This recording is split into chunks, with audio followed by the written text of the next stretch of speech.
pinakamaganda? Ha? Ano pinaka... Saturn. Baka Venus. Pangit na init na. So, tuturuan ko kayo paano nagkakaroon ng blood moon. So, ganito magkaroon ng blood moon. So, una, dapat ang earth ay nasa gitna, tapos dito ang sun at dito ang moon. Diba? Alam naman natin na sun contains all power. So, yung mga maliliit na wave is red, diba? So, yun yung pumupunta sa atmosphere natin. Tapos, dumadaan sa moon. Kaya nagiging blood moon to every September ata or basta para naman magkaroon ng lunar eclipse, kailangan lang dapat nasa harap ang moon, tapos nandito tayo.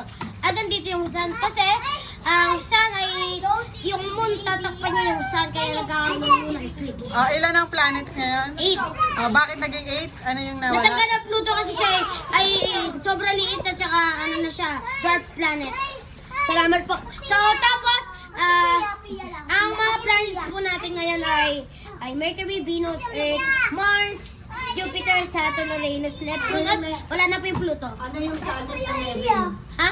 Yung Merlin. Uranus at saka Saturn. At saka ang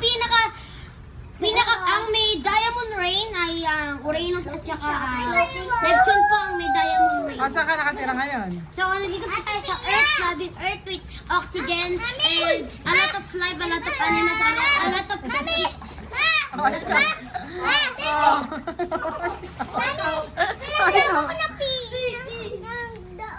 Ikaw, sabihin mo sa planet. Aditi, sabihin mo sa planet. Mami, so, ito po ang news natin. Sa 2032 po, sa December 22, 2032, pwede pong may tumama sa atin ng asteroid. Ang asteroid po na ito is 2024 YR4. Nakita lang po siya noong December 27, 2024. So, baka po tumama siya sa 2032.